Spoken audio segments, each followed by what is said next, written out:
Hello everybody, it is Calxiyn and Hunter here. If you guys enjoy this video, you guys should become patrons over on Patreon to support the channel, but you guys should subscribe for basically daily RWBY videos when we're during your thigh when you're like, RWBY! subscribe. Yeah, so today we're talking about the lesbians, like all of them, and Hunter and I are the community gays, alright? Like, there's Tally, but she's not caught up. And Tally's like our rival, like Tally's like also, like Tally's gonna be so happy when she sees this. I'm like so excited for her to watch it. But like, I think when people like are like, who are the gay RWBY YouTubers? They're like, yeah, it's definitely Cal and Hunter. You know? Because we made a lot of videos, I guess, about, like, LGBT representation in RWBY. Well, we were so, you know, because we're just so subtle about it. Like, all that stuff. We did the LGBT fundraiser that Jeff Williams donated to. So, like, yeah, we, we're who you're supposed to come to. So, for the Let's Go Lesbians video, which is the title of this, by the way, let's start, I guess, with talk, right? She wasn't explicitly stated. She's gay. Like, yeah, nobody can tell me otherwise. Like, there's obviously important lesbians that we'll get to this like video. Old-timey gay. She's like 1920s 1940s gay. 1940s gay. Boston wedding gay. I feel that. Pinstripes. But yeah, she's not straight. Don't lie to ourselves. Let's not lie to ourselves. There are a lot of okay? butch women in RWBY. I know, but she's like really butch though. Yeah, no, she's. Anyway, she gave me the Her design is just generally awesome. Yeah, her her design, lesbians... her fight scene, it was great. We're never gonna see her again because she's probably old and dead by now. But she was giving me the Ilya vibe. To see her old and gay, that would be pretty great. Maybe. What I found interesting also was that it appeared like she's a faunist, and yet she seems to be the leader of this group. So I like how, like, in the outlaw community, faunists are like the one places there seem to be able to. I don't think this was in Vacuo, but remember how Vacuo was like nobody cares unless you're strong. I think that's just the attitude of bandits and like people that are. You know, living outside the kingdoms in general. Like, nobody gives a shit unless you're strong. This looks like it's a more mountainy area. So I don't know if it would be Vacuo, but like sort of that sort of vibe. So yeah, Talk is definitely gaydar. That's it. But we're probably never gonna see her. It doesn't matter. For the actual lesbians in this video, I'm just calling them lesbians because we don't know. I mean, they could be bi and they could be bi, and then they could be anything. That's the thing that's upsetting about the unfortunate nature of bi erasure in a lot of media, and that if they're together, people just assume that they're lesbians. It's like if you know if it's a guy with a guy or a girl with a girl or something along those lines. People are just like, oh, gay. Well, they could be bi, but you don't maybe see them with other people, so you wouldn't, the opposite you wouldn't ever gender, know. So you don't know. So it's entirely possible. I think instead of like just like calling like labeling them lesbians, it's just like women loving women, like that's it, because that encompasses both. It encompasses a wide margin. Yeah, or at least both of what they could be. Not everything ever. They're not straight! Exactly. It doesn't matter. And so here's sort of my prediction though. I think John's sister is a lesbian, okay? And then I'm gonna explain. Yeah, very right. Unsubtle. Like Sappho, right? Sapphire. It's basically a play on saffron, but it has two saffron, P's instead. But it doesn't have an F, and saffron has F's. Yeah, and so it looks more like Sappho, that like the Sappho, the famous lesbian. Yeah, and so that's just how her name lesbians looks are named. Imagine being the lesbian that lesbianism is named after. That's fucking amazing. But that's why I think that she's the lesbian, right? Yeah. And I think that Tara, it seems like that she has a kid, and so we don't really know any backstory about that. We don't know if there's like adoption. We don't know. Even in our world now, you can get basically what I was reading a couple of weeks ago was they did the first like basically they had an egg. And they took the DNA out of the sperm and then put a woman's DNA instead. And so the woman was of the other woman. So it was a biologically the child of both of the women, and then the sperm was just the vessel, so the guy just had no involvement, which means we could just have lesbian babies very soon. So I'm guessing with technology and Remnant, like, that's possible. So it may actually biologically be both of their kid. I've heard stuff where people are, like, implanting, they can, oh god, what is it called? Implanting uteruses? Oh like yeah, the first baby that was born from a implanted or transplanted uterus was born last week. Which that is fucking crazy for if you have trouble, or like if you're transgender, if you have trouble. Where would you put it if you were trans? A functioning uterus? Yeah. I mean, I guess you just I guess you just stick it in. Stick it in there.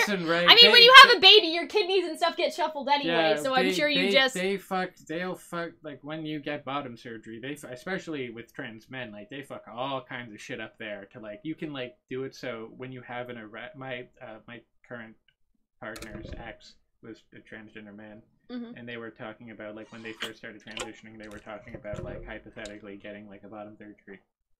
And she told me that to get an erection, they have a thing where they squeeze their testicles as, like, a kind of pump. But, like, that's hilarious, and also like, very interesting. It's very interesting, kind of fucked up, and also I just want to go up to someone who's had, like, that surgery and just be like, can I just...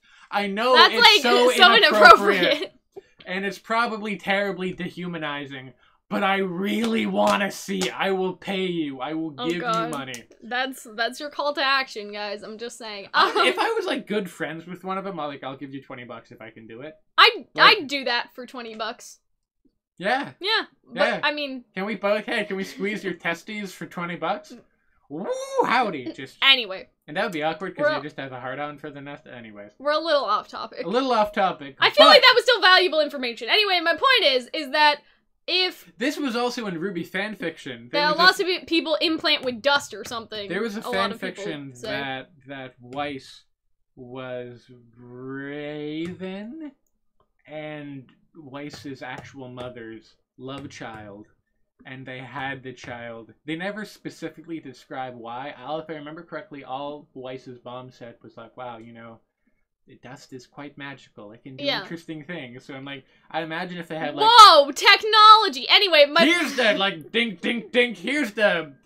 dust baby manufacturer. My point is that this is already technology that is up and coming in our world, so I'm sure in Remnant they have it. The daughter looks very much so like... Yeah, so my theory is that John's sister's a lesbian, her wife was a bisexual woman in a relationship with a man, and then she had a baby with him, something happened to the guy, and then she got with John's sister, and that's why the baby looks a lot like her, because it's her biological baby, but not John's sister's biological baby. Anyway, it doesn't really is so fucking matter. Cute. That would also be cool that they're just like, hey, bye. Like, that would be nice for people. I mean... Because it is difficult No, Ilya's confirmed lesbian, never mind. No, Ilya's I forgot. Straight up a lesbian. I think... You want to just go down the list of, like, every gay RWBY character? I think if they're gonna do someone bisexual, it's gonna be Blake, so I wouldn't worry too much about that. Yeah, Blake, possibly, Yang, maybe Weiss. I don't know, I feel like Weiss is lesbian. And so... I have a feeling, like, RWBY's, like, asexual. Do you remember when Barbara was like, yeah, we're gonna get more LGBT characters during the season? Like, I mean, they're cool. I think they're not gonna... Okay, so I was watching She-Ra recently. Whoa. I have, like, so many other things to say before you get, like, super off topic. It's not so off topic, but... So I'm guessing these were all among the characters that Barbara was talking about, yes. But I still think that this may catalyst into Blake and Yang having some sort of discussion, because it's like, oh, look at those two, they're like together and happy, and Yang just like, I want that with Blake, like, you know, she has that sort of feeling, because they have unresolved issues that should be resolved eventually, like from the farm, and so I'm guessing they're gonna have a talk. So I still have some sort of feeling that, like, it wasn't just necessarily those lesbians Barbara was talking about, like, it was also I also maybe feel Yang like they're and not Blake. gonna... Okay, because what my thing was that in She-Ra, spoiler alert, there's two princesses of power that barely show up there at all throughout the whole... They're like, it's a joke that they're like, hey, there's these losers that show up, but we don't care about them. And they show up near the end in the last episode to fight. And they're gay. They're, like, married. And it's like, well, that's cool. They're the lesbians, but, you know, they're barely there. I have a feeling these lesbians won't be barely there. Like, I have a suspicion that they're going to be significant. We did a theory yesterday about Winter, and that basically that Winter is an Atlas, or Winter is in Argus, and she's going to be like, nah, I'm not letting y'all through. But then the wife will go and meddle with the radio tower and help them get out of the city. So I have a feeling it's going to be like, it's going to be a whole family affair. So they're important character lesbians. Yeah, they're not just... They're like arc important characters. Yeah, exactly. Arc important character. Okay. The last thing I wanted to say is that, like, there's a discussion going on actually in Arnold's Discord where I think, like, somebody was sort of confused, and so basically... Did they have to sit him down and be like, listen? No, not like that, but, like, basically the argument that they were trying to make is that representation is only representation if somebody is struggling with their identity, or if there's some sort of oppression. And so that was somebody else, and then somebody else came in and said, are they gay? I don't think so. Because, honey, if you are gay...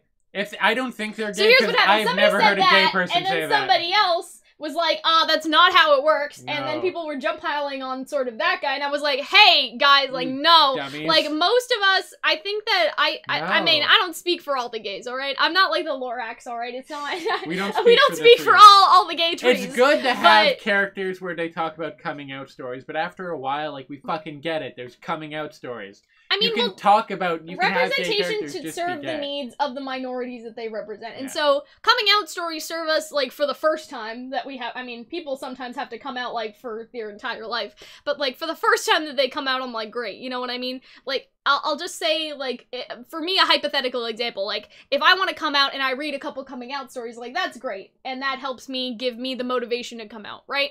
But then the coming out is done. Now I have to live my life, and I don't want to see tragic dead gays that don't get to be happy and that are oppressed, you know? And for like, fantasy, especially, I feel like people just want you just want gay characters that are happy to be and just gay chilling and, in the like, world. do other things. You know and it what doesn't I mean? always have to be about their gayness. They can just be and gay so characters. that's kind of why I wanted to make this video, because I think people sometimes have the wrong idea, and I'm just like, also the other thing is, y'all can have your opinion, but at the same time, don't speak for the trees. Don't speak for us if you're not, like, in this case, like, I don't know the person. It doesn't sound like they are themselves, and so I wasn't like, you know what I mean? And like, y'all can have your opinion, but at the same time, if you're saying no, this group doesn't want that, they want this, and then the rest of us are like, no, like, that's wrong! Don't say that! Every gay person gets kicked in the shins. Well, as a gay person, no, I don't. Yeah, no, we do not, exactly. And so, like, I think that he does not speak for us. I think it's just sort of one of those things where I understand their argument, like, hey, like, it's good for it to be,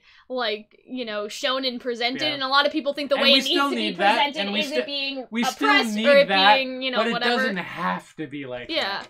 It's just, like, it's still representation if everybody is just good and happy and, like, living their life. That's what I want right now, like, in my stories. They get to do sneaky espionage stuff and have a cute little kid. Exactly. Like, it doesn't need to be some, like, giant oppression circus, I guess. Giant oppression circus. Oh, that's what I'm calling it, right? A three-ring circus! And so... Over there we have the dead lesbians. That's how I feel over about there it. Is the Riverdale lesbians. And over there is every other sexual and gender minority that doesn't get shown on television. I'm gonna say that there is no gay person that just wants to see oppressed gay people. And if they I'm just gonna say that right now. Weird people. I legitimately don't think that there is anybody that actually just wants that and doesn't want to see gay people happy in their media. You know what I mean? Like, I don't think there's a gay person out there that feels that way. I don't know if you are one, I would love to hear your arguments. Like, this video is totally open for the arguments. If you are one, why? Right? Yeah, I mean, why? But why? I mean, I want to know if there are, like, you know, people in the community that are like... Maybe it's just no, like, I always want to see my gays oppressed. Like, I'll be like, okay, well, let's talk about that, right? But I legitimately don't think that there is... somebody that thinks like that. On the other side, I don't think that there are people that think that just happy stories are the stories that need to exist either. I think that the majority of people there's always going to be a place for them, but I don't think that there needs to be a mix of both, because it has to be one way. There needs to be stories for every level of experience, I think, that speaks to the human experience, right? And so the oppression is part of the human experience, but so is the happiness, or at least it should be. Like, that's how I will say it. So I hope that this helped some of you. Some of you poor misguided... Did you see that? Anyway, so some of y'all poor misguided people who were just like, well, it doesn't matter if they're not oppressed, and I'm like, okay. Also in Remnant, apparently it's supposed to be gender equal, so and Miles have said that there is no, like, nobody has a problem with people being gay, so it's not a big surprise or anything, you know what I'm saying? Which I understand is weird for us because we do not live in that society. They're trying to imagine a better world, which then that's the one that is, right? A better world with, you know, killer monsters and evil queens. Maybe.